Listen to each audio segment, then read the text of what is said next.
Depuis la nuit des temps, des femmes tracent des voies. Des voies inspirantes, surprenantes, que nous pourrions emprunter même juste le temps d'un pas de côté. Depuis la nuit des temps, des femmes pensent, créent, brisent les entraves, défient l'impossible et s'inventent une destinée. Elles sont notre précieux héritage, mais nous les connaissons si peu. Dans ce podcast, nous vous proposons de marcher dans leurs pas. Ensemble, on va conjuguer l'histoire au féminin pour s'enrichir et pour déployer nos ailes. Dans chaque épisode, notre invitée nous parle de 2 femmes qui ont transformé sa vie. Nous sommes Alexandra et Caroline. Bienvenue dans Donne-moi des ailes. Aujourd'hui, nous recevons Julie Gaillet. Donne-moi des ailes. E-2-L-E-S. Bonjour. Bonjour. Bienvenue, comme nous sommes ravis de vous rencontrer à Bruxelles aujourd'hui et de vous accueillir dans notre podcast dédié au matrimoine. Ce qui nous a frappé lorsqu'on a préparé votre interview, c'est l'éclectisme et la densité de votre parcours. Non seulement vous vous formez à plusieurs types d'art, comme le chant lyrique, la comédie, le théâtre, le cirque ou encore l'acteur studio à Londres, mais en parallèle, vous étudiez l'histoire de l'art, le cinéma, la psychologie à la Sorbonne Nouvelle. Et cette diversité se retrouve très bien dans votre carrière, car depuis plus de 30 ans, vous évoluez sur nos écrans dans de nombreux univers. Vous passez du ton léger de Delphine 1, Yvan 0, au rôle plus grave, comme dans Clara et moi, Sans laisser de traces, ou encore Coma. Vous alternez entre films d'art et d'essai, comédies, drames sociaux, et tout ça en refusant de vous laisser enfermer dans un genre. Vous avez aussi cofondé plusieurs sociétés de production, dont Rouge International, qui produit des fictions et des documentaires du monde entier. Vous êtes 2 fois maman. Vous êtes très engagée sur le terrain social et solidaire dans plusieurs associations, comme par exemple Info Endométriose ou le collectif 50-50. Vous mettez votre voix au service de nombreuses causes qui touchent à la santé, au droit, à l'égalité. En 2023, vous avez publié « Ensemble, on est plus fortes », un véritable manifeste pour plus de sororité dans nos récits comme dans nos vies. Et ce soir à Bruxelles, on vous retrouve en tant qu'actrice et co-réalisatrice de Olympe, une femme dans la Révolution, ce téléfilm consacré à Olympe de Gouges dont on va parler tout de suite, une femme libre et très en avance sur son temps, qui n'a pas eu la place qu'elle méritait dans les livres d'histoire. Et à l'heure où dans certains pays, revisiter l'histoire devient très suspect, votre travail et ce film nous rappellent à quel point il est réparateur de revenir sur des récits fondateurs pour les ouvrir à plus de vérité et donner du souffle à nos mémoires collectives. Merci d'être avec nous ce soir. Nous nous sentons vraiment chanceuses. Ah non, c'est moi, ça fait plaisir de vous écouter, de vous entendre. Et alors justement, quelles sont vos réactions à cette bio express ? Je me reconnais dans l'éclectisme, c'est vrai. Pendant longtemps, on disait « mais qui est Julie Gaillet ?» Parce que j'allais de comédie à des films donc très populaires, très grand public, vers des films d'auteur plus pointus, sur toujours des thématiques en tout cas sincères. Je crois que ce serait ça le mot d'ordre, mais puisque vous disiez que je venais du chant lyrique, c'est mon premier métier. C'est comme ça que j'ai commencé quand j'avais 8 ans, j'ai commencé à chanter. Et j'ai chanté très vite et j'aimais le chant lyrique. Et j'aborde tous mes rôles par la voix. Donc j'écoute les voix. Et quand j'ai commencé mon métier d'actrice d'ailleurs, une actrice qui pour moi était incroyable, que j'avais vue dans Jules et Jim ou dans L'ascenseur pour l'échafaud, c'est Jeanne Moreau. Ah oui, une voix. Et petit à petit, j'ai appris à poser. Voilà. Mais j'aime cette transversalité, même encore aujourd'hui où je viens de monter un festival qui essaye de rassembler un peu tous mes engagements. Peut-être que les choses se dessinent avec le temps. Il y a cette transversalité, puisque ça s'appelle Sœurs jumelles, c'est la musique et l'image qui sont sœurs jumelles.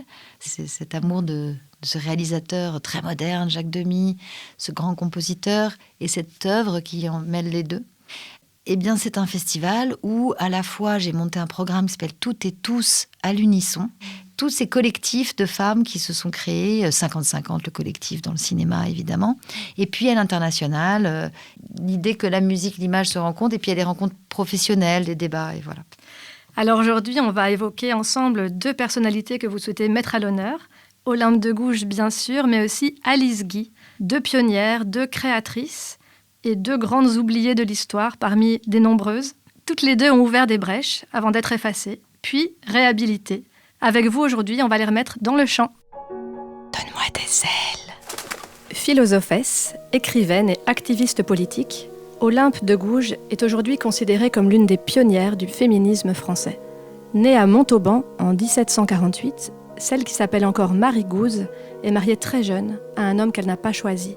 Lorsque son époux meurt en 1766, elle prend la décision de ne jamais se remarier.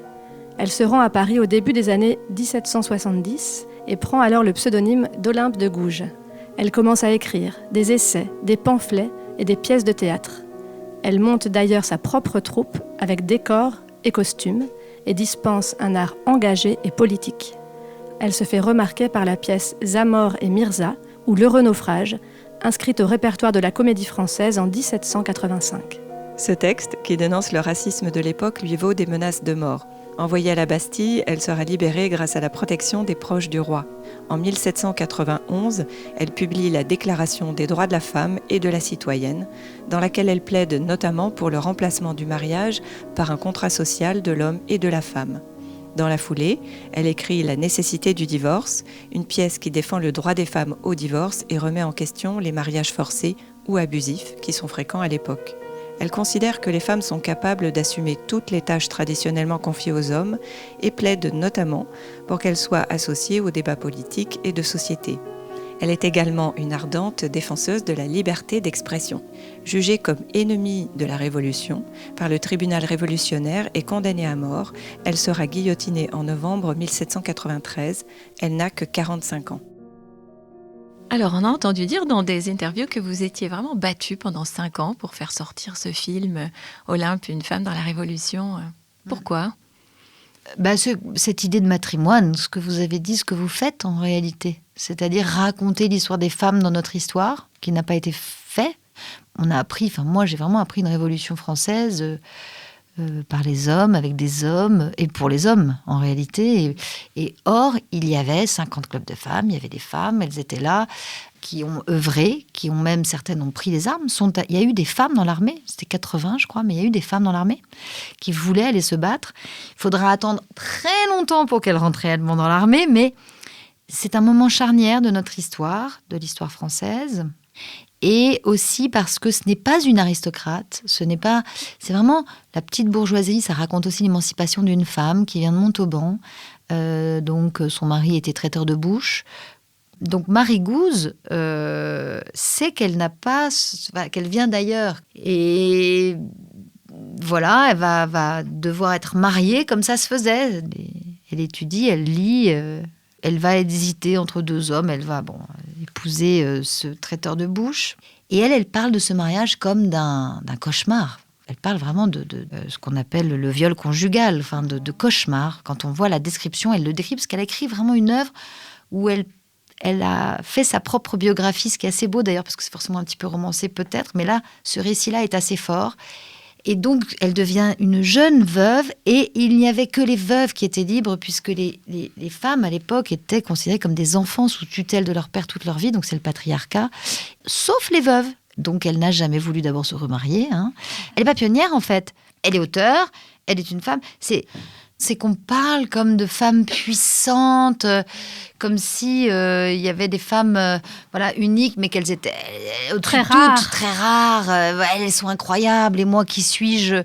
Alors qu'en réalité, elles sont comme nous, elles étaient parfois certaines même de milieux très simples. Et c'est ça que j'aime aussi chez Olympe de Gouges, c'est quand je dis qu'elle vient d'un milieu modeste, ou Gisèle Halimi, qui vient de cette Tunisie, d'un tout petit village, vraiment d'un milieu très très très modeste, mais qui décide à 9 ans de faire la grève de la faim parce qu'elle ne veut plus faire le lit de ses frères, parce que c'était comme ça, c'était les filles faisaient les lits des garçons. Cette déclaration des droits de la femme et de la citoyenne l'efface aussi un peu. C'était aussi une réponse à la déclaration des droits de l'homme, c'était une volonté aussi de dire que c'est pas non plus, c'est pas juste le pendant, il y a quelque chose de complémentaire, de différent. J'aime surtout l'idée que ça vient de d'autres femmes qui ont ouvert la voie. C'est-à-dire que c'est parce que votre podcast va toucher quelqu'un, ou qu'un film, ou que on va lire. Moi, je sais que le Olympe, ainsi soit Olympe de Gouges de Benoît de Groult. Ah oui. C'est sûrement ce livre qui a été la bascule, même si c'est le roman graphique, la bande dessinée de Catel et Bocquet, qui avait été, c'était à l'époque une prof, comme quoi la féminisation aussi de l'école, mais qui avait dit à mon fils, quand il était au collège, de lire ça, c'était leur devoir. Donc j'avais découvert le roman graphique, donc c'était très bien. En tout cas, le travail que vous faites de mettre en lumière des femmes, Ethil Soum, qui a été là pour toutes ses camarades, quand je vois votre livre. Oui, c'était la première qui a été présentée par Frédéric Lenoir. Oui. Magnifique. Et on la connaît peu. Moi, elle est tellement importante pour moi, parce que cette lumière, générosité, donc je suis très très touchée. Donc voilà, tout ça c'est un fil. Et Olympe, elle va tout de suite parler d'une caisse patriotique. Elle va parler pour la première fois d'impôts pour le peuple. Elle va parler, elle est humaniste, elle va parler des vieillards du peuple qui mouraient dans la rue. Elle va parler de tous ceux qui sont fragiles, parce que c'est une humaniste. Et elle va s'emparer de la Révolution française pour aussi parler du peuple. Et donc, évidemment, des femmes. Les femmes, à l'époque, c'était la roulette russe, mouraient en couches. Oui. Et donc, elle va parler de maisons propres pour que les femmes accouchent. Elle était déjà, en plus, parce qu'elle allait voir... Vous savez, s'il y avait des audits, des classes libres, là, on avait des... C'est comme au collège de philosophie, on allait voir des grands amphithéâtres, des intellectuels parler, des médecins. Et elle était hygiéniste. Elle avait compris que si on se lavait les mains, si on avait de l'eau... Donc, elle dit, il faut des maisons propres. Enfin, elle est tellement en avance et visionnaire, mais elle va aussi parler d'ateliers pour que les ouvriers blessés puissent apprendre un autre métier, c'est-à-dire de Pôle emploi ou faire de France Travail, je ne sais pas comment vous appelez ça, vous, pour les chômeurs, enfin pour ceux qui étaient abîmés. Enfin, elle a des idées folles. Et évidemment, par rapport aux femmes, elle va être très en avance. Elle va parler des enfants illégitimes, et pas par rapport à elle, mais vraiment la reconnaissance des enfants illégitimes. C'est aussi parce que quand elle allait à l'hôpital, elle voyait des femmes qui étaient dans une immense précarité, qui parfois se jetaient par la fenêtre, comme elle l'écrit, pour mourir, parce qu'en fait, des hommes les avaient séduites en leur vendant qu'ils allaient les épouser et qu'ils leur faisaient un enfant. Bon, ça on connaît, ça existe encore. Et puis finalement, ils ne le faisaient pas et elle se retrouvait avec l'enfant, la honte, la fuite du village, et donc désespérée, et se jetait par la fenêtre. Et donc, elle militait pour la reconnaissance des enfants illégitimes en disant, comme ça obligerait les hommes à faire gaffe. En gros, on a dit qu'elle ne savait pas écrire, qu'elle n'écrivait pas. À l'époque, beaucoup d'hommes faisaient ça aussi. On dictait quand on ne savait pas écrire, parce qu'on faisait beaucoup de fautes d'orthographe, et surtout qu'elle avait appris l'occitan. Moi, je faisais des fautes d'orthographe, j'étais gauchère. J'étais dyslexique, on disait toujours que je ne ferais jamais d'études. Donc ça a été pour moi... Il y a plein de choses, quand je lisais ça, je me disais, mais elle est vraiment incroyable. Elle ne lâche jamais sur rien. Moi, j'ai du mal à lâcher, je vous le dis. Quand je fais quelque chose, je vais jusqu'au bout. Mais surtout, elle a une grande gueule, elle est hyper concrète. Enfin, j'ai adoré. Et pourquoi avoir choisi cette partie de sa vie? L'angle que vous avez choisi dans le film est intéressant. C'est la dernière année de sa vie. On la voit en prison, alors qu'elle a été accusée injustement, d'ailleurs. Pourquoi c'est cette partie-là qui a le plus résonné? Oui, elle est accusée avec déjà l'envie de toute façon de se débarrasser d'elle. C'est certain qu'à l'époque, elle gênait, elle parlait trop fort justement, puis elle lâchait jamais. Elle publiait, et à l'époque, vous savez, c'est le début des placards, c'est le début des affiches dans la rue.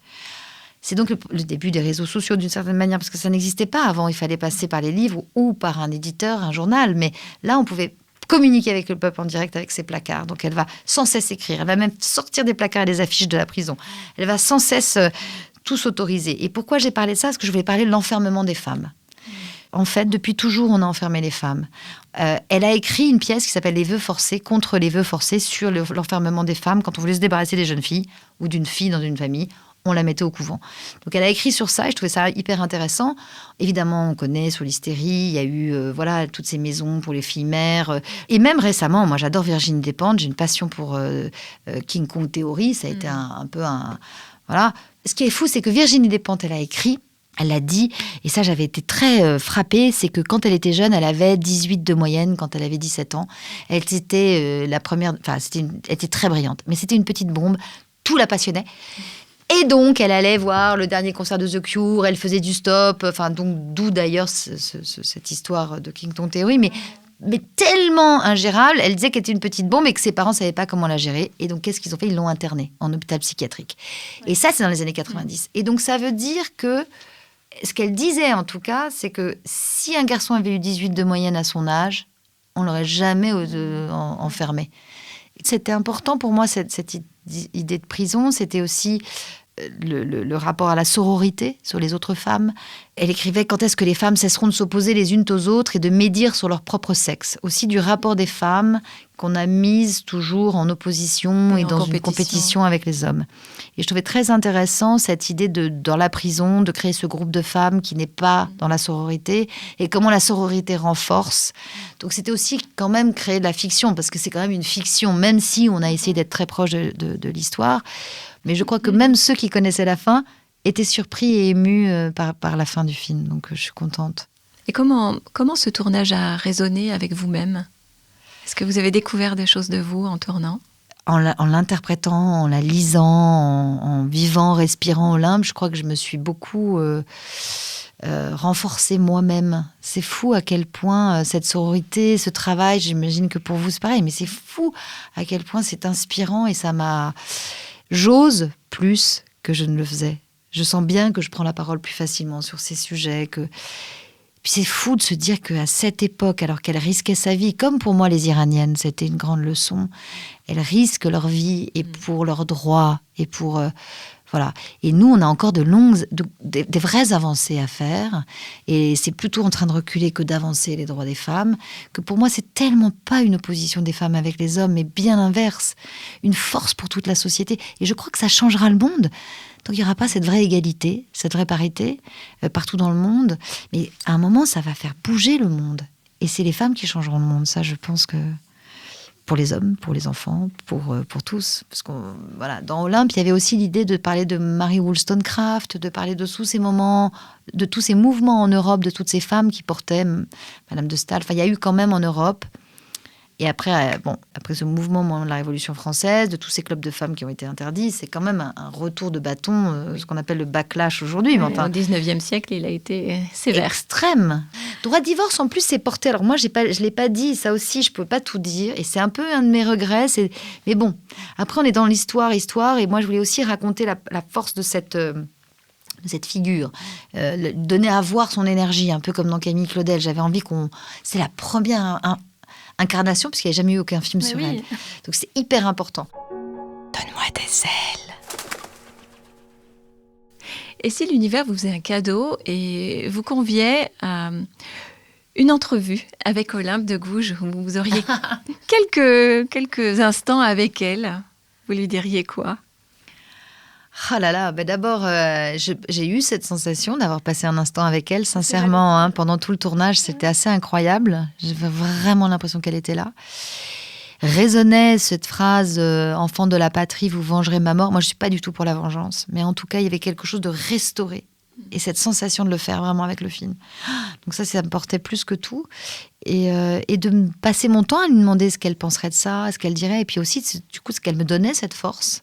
Enfin, j'ai l'impression que c'est comme si on se le transmettait de mère. Enfin, il y a quelque chose avec les gènes, on est en train de se le transmettre. Donc j'espère que nous, là, on est en train de modifier les choses. C'est peut-être ça que j'ai comme espoir, parce que j'ai commencé avec Agnès Varda. Il y a eu Alice Guy, dont on va parler, mais c'est comme si, quand même, parce qu'on pourrait dire, c'est fou que ce soit arrivé jusqu'à nous, ces textes.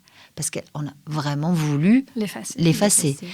Il y a une grande partie de ces textes qui ont disparu. Elle a écrit beaucoup, beaucoup plus de choses. Et d'ailleurs, c'est assez fort parce qu'il a fallu aller jusqu'en Tasmanie, en Australie, puisque ses ancêtres, Pierre, qui travaillait pour l'armée révolutionnaire, a été, malgré le fait qu'il ait dit qu'il reniait sa mère, parce que pour sauver sa peau, a été envoyé en Nouvelle-Calédonie. Donc lui est mort là-bas, il a eu 4 enfants, mais donc les descendants d'Olympe sont en Australie, en Tasmanie. Et donc c'est une petite communauté de Montauban, d'historiens, d'écrivains, d'écrivaines, Félix Castan, Béatrice Daël, qui sont incroyables, et ils ont voulu en savoir plus. Ils ont commencé à faire ces recherches, d'où la première biographie en 1981 d'Olivier Blanc. Il n'y avait rien eu avant. Eh bien, c'est cette petite communauté qui est allée chercher des textes.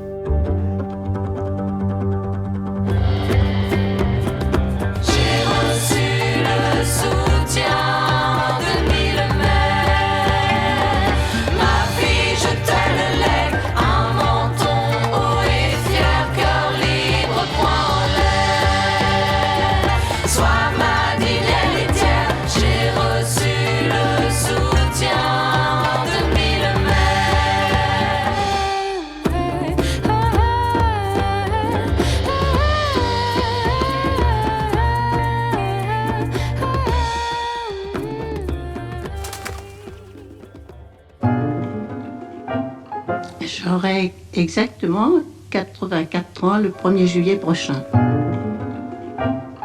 Alice Guy, c'est une pionnière, une géante, et pourtant son nom a longtemps été effacé. Donne-moi Donne-moi des ailes. E-2-L-E-S. Elle naît en 1873, on dit ici, 73. Elle grandit entre le Chili, la Suisse et la France, puis elle est placée dans un couvent en France. En 1895, elle travaille comme secrétaire chez Léon Gaumont, au comptoir général de la photographie. Un jour, elle assiste à une projection des Frères Lumière. Elle a 22 ans et elle comprend que les images peuvent raconter, pas juste enregistrer. Elle obtient une caméra et sur son temps libre, elle tourne un court film, La Fée aux choux. On est en 1896. Elle vient de créer, tout simplement, la toute première fiction cinématographique. Gaumont, impressionné, lui confie la production de ses films. Alice Guy dirige, imagine, invente. Elle explore le ralenti, le son, les effets spéciaux, la couleur. Elle suit son mari, le réalisateur Herbert Blaché, aux États-Unis, mais elle ne se contente pas de l'accompagner. Elle fonde son propre studio, la Solax Company, dans le New Jersey. C'est le plus grand studio de l'époque pré-Hollywood. Entre 1910 et 1920, elle tourne des centaines de films, peut-être plus de 700. Des westerns, des drames, des satires sociales, des récits audacieux où les rôles de genre sont souvent inversés. Mais peu à peu, elle est évincée. Son mari la quitte, son studio décline, brûle. En 1922, elle rentre en France avec ses 2 enfants, ruinés. Et là, la France ne l'a pas attendue, elle ne parviendra jamais à retrouver sa place dans le monde du cinéma. Pendant les 40 dernières années de sa vie, elle tente de faire reconnaître son œuvre. Elle sera décorée de la Légion d'honneur en 1958, mais l'essentiel de sa filmographie est perdu ou attribué à d'autres. Elle s'éteint en 1968 à 94 ans, entourée de sa fille Simone. Alice Guy, elle n'était pas juste la première, elle était brillante, audacieuse, visionnaire. Alice Guy, c'est une fondatrice oubliée, une mémoire qu'on répare et une source d'inspiration immense pour oser aujourd'hui et rêver demain. Alors je vous dirais que j'ai été obligée de travailler, gagner ma vie, et que je suis rentrée comme secrétaire dans les établissements Gaumont, qui n'étaient pas encore du reste des établissements Gaumont, mais enfin, où la photographie était en grand succès à ce moment-là. On ne connaissait pas encore le cinéma. Et j'ai demandé à Gaumont la permission de faire quelques scénettes et de les mettre en scène. Oh, il m'a dit oui, c'est une affaire de jeune fille, je veux bien, mais à condition surtout que ça n'empiète pas sur votre courrier. Alors j'arrivais à 8h du matin chez Gaumont, je dépouillais le courrier, je le distribuais, etc. Et puis je m'en allais à côté des travaux photographiques. Il y avait un terrain absolument nu, n'est-ce pas, avec une petite terrasse bitumée, et c'est là-dessus que nous avons commencé avec mon opérateur, mon caméraman. Et quand on critique les premiers films, ça me fait toujours mal au cœur, parce que si les gens avaient vu dans quelles conditions nous le faisions, n'est-ce pas? Et là, j'ai fait mon premier film qui s'appelait La Fée aux choux. Ah, c'est intéressant. C'est intéressant aussi de savoir comment on raconte les choses. Ce que je dis sur Alice Guy, c'est que c'est aussi l'histoire des femmes. C'est-à-dire que là, vous dites qu'elle accompagne son mari, mais qu'elle ne fait pas simplement... Non, en réalité, elle va donc rencontrer son mari très vite. C'est-à-dire qu'elle est très jeune. Et puis, c'est parce que, justement, elle ne veut pas faire de l'ombre à son mari qu'elle va monter la Solax. C'est qu'elle aurait pu monter le studio La Gaumont. Elle n'a pas monté le studio La Gaumont parce que à l'époque, elle se dit, bon, mon mari, il vend des... Je vais monter... je veux pas lui faire de l'ombre. Comme souvent les femmes ne veulent pas faire de l'ombre. Et quand elle monte la Solax, elle produit d'autres réalisateurs. Elle va mettre les autres en avant. Ce que font aussi beaucoup les femmes. Certains qui prennent des petits carnets de notes et où ont des femmes qui auront fait la promotion de leur œuvre. Parce que souvent, les artistes masculins, ils ont une femme qui les aide et qui fait la promotion de leur œuvre. Elle a personne, parce que c'est pas son mari qui va faire la promotion de son travail. Et donc, personne n'a noté dans un petit carnet, ça, c'est les films qu'elle a fait. Elle est fascinée par comme vous le dites, par les caméras des Frères Lumière. Mais les caméras des Frères Lumière, c'est à l'époque Gaumont qui vend des appareils photo.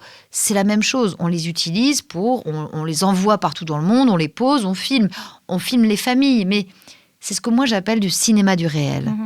Et Gaumont va vendre des caméras comme il vendait des appareils photo. Elle dit, mais il faut qu'on raconte des histoires avec des costumes, avec des décors. Il faut faire comme au théâtre, Et elle crée effectivement la fiction. Ce qui est fort et fou, c'est que là, elle va quand même faire un film sur comment on fait des bébés. C'est-à-dire des bébés qui sortent des choux.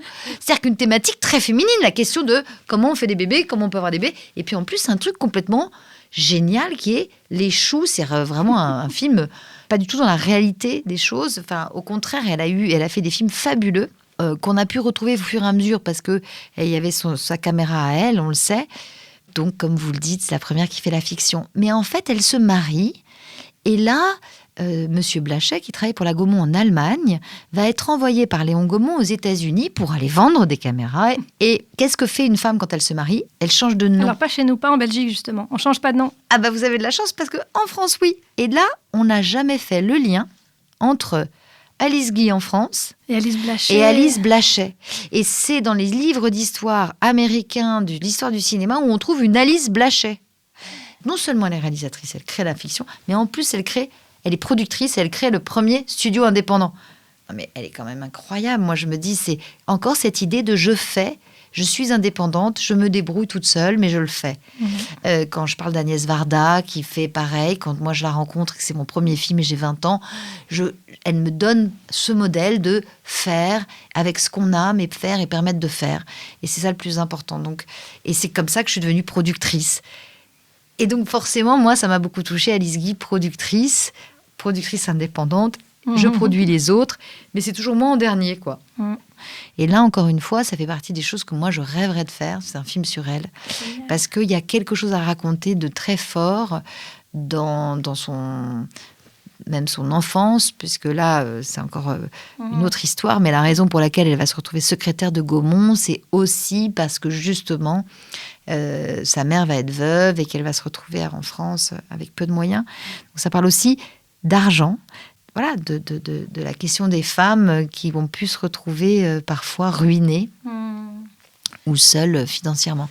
À la jeune génération, soyez indépendante financièrement. Parce qu'il y a une immense différence entre les femmes qui ont un accès à la propriété et celles qui ne l'ont pas. À la fin de leur vie, c'est incroyable. C'est-à-dire que la différence de retraite et de façon de vivre, et c'est une grande précarité pour celles qui ne sont pas propriétaires. Aujourd'hui, quand on parle de retraite en France, pour les femmes, c'est 40% en Belgique, de moins. C'est terrible aussi. 40%. Donc, il y a un sujet fort sur le fait que, sur une carrière hachée qui s'arrête pour s'occuper des autres, s'occuper des enfants, s'occuper des aidantes, et qui prennent ce rôle, mais qui donc se sacrifient, parce que c'est vraiment ça. L'argent n'est jamais un problème. Si, en fait, il va falloir que ça devienne un sujet. Un sujet pour nous mettre en avant, un sujet pour faire avancer, parce qu'on l'utilisera très bien, l'argent. Donc, il va falloir que ça rentre dans nos têtes. Alors, justement, vous disiez que vous étiez donc productrice, on l'a dit dans la bio, actrice, réalisatrice.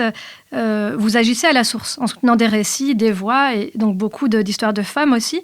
Mais selon vous, qu'est-ce qu'il faut encore changer pour que ce ne soit plus l'exception, mais la norme ? C'est quoi le nerf de la guerre, finalement ? Est-ce que c'est les financements, le regard du public ? Est-ce que c'est la politique ? Comment est-ce qu'on fait pour que ça change ?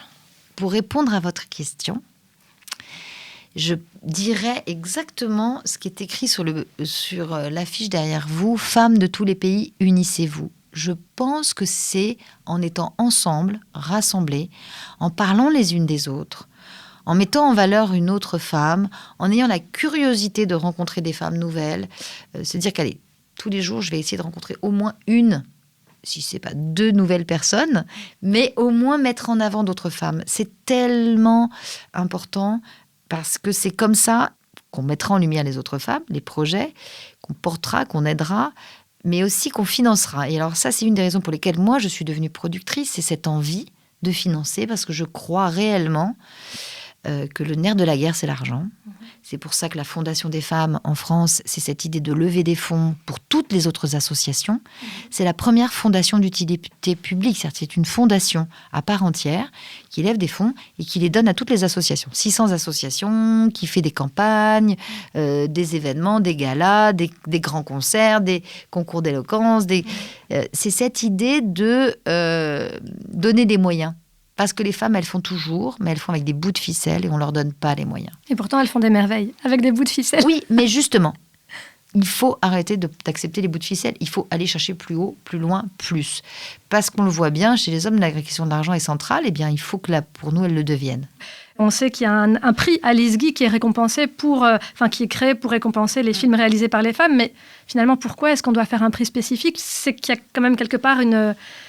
Ouais, c'est aussi pour mettre en avant. Je pense que cette femme absolument géniale, Véronique Lebris, qui a fait le prix Alice Guy, elle avait écrit un livre. C'est incroyable, elle avait ce premier livre sur les 100 femmes réalisatrices. Donc elle avait décidé de donner son nom de réalisatrice dans l'histoire du cinéma, avec quand même comme postulat, comme idée qu'il fallait qu'on puisse trouver les films, qui puissent être vus, visibles. Et là, on tombe à la renverse. Il y a énormément de réalisatrices dont on ne trouve plus les films. Comme de la même manière, on avait du mal à retrouver les films d'Alice Guy. Parce que personne n'a fait ce travail-là derrière pour elle, même quand elle a voulu le faire. Et elle n'avait pas forcément les moyens. Et bien, elle est allée comme ça, dans des lieux, chercher des endroits de patrimoine, plutôt tenus par des hommes, qui disaient « Ah ben non, on n'a pas cette réalisatrice. » Mais pourquoi il n'y a pas ? Parce que ça veut dire que c'est un travail de restauration qui est nécessaire, qu'il faut faire. Et elle a fait ce livre assez formidable. Elle fait le 2e, qui permet d'avoir une histoire au moins des films de femmes. Et si y avait une qualité d'Alice Guy que vous aimeriez cultiver davantage en vous, Julie, ce serait laquelle ? Ce que j'aime chez Alice Guy, je dirais, c'est aussi le fait de faire, de passer à l'action, d'être sur le terrain, de le faire. C'est ses idées, quoi. C'est sa vision. C'est sa vision des plans nouveaux. C'est sa vision, c'est sa réflexion, toujours avec un point de vue féminin. Évidemment, il y a un film très connu où on voit qu'elle a remplacé les hommes par les femmes. Donc, en gros, on voit les hommes qui poussent les berceaux, les filles qui picolent au café en lisant les journaux. Il y a un petit film qui m'avait beaucoup touchée. On voit cette femme qui attend son mari, transie d'amour, comme ça. Et moi, j'aime l'amour, donc je suis une amoureuse plutôt. Mais ce qui est très joli, et ce qu'elle a mis dans ce film, c'est qu'on la voit qui va pour enlever le manteau de son mari. Et puis tout à coup, elle se dit, non, là, si je fais ça, c'est trop. Elle lui laisse enlever son manteau. Moi, j'ai laissé François faire la cuisine parce qu'il le fait très bien et il fait les courses avec. C'est ne pas toujours tout prendre, tout faire et laisser aussi à l'autre le soin d'enlever son manteau. Et si vous pouviez passer quelques minutes avec elle, par la magie de l'invisible, qu'est-ce que vous aimeriez lui dire ou vivre avec elle, avec Alice Guy ? Un tournage peut-être ou... Ah là là, oui, même sur la technique, sur... travailler avec elle comme actrice, vraiment lui proposer, être dans une relation de construction d'un film, imaginer, j'adorais, je suis sûre qu'elle devait tout écouter, être toujours partante, toujours avoir envie de projets. Ça, je suis certaine. On voit les yeux de Julie Gaillet qui brillent. Non, mais j'adorerais.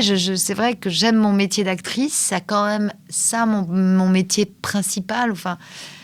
Voilà, j'aime être actrice. C'est sûr que réaliser, c'était une nécessité, ce film sur Olympe de Gouges. Il fallait qu'il existe, en fait. Le prochain film sur lequel on travaille, c'est Louise Michel et c'est la suite. Mais c'est aussi pour raconter comment c'est arrivé jusqu'à nous. Donc c'est hyper important. Et maintenant, on sait qu'il y aura non seulement un film sur Louise Michel, mais peut-être un film sur Alice Guy. Donc, J'espère.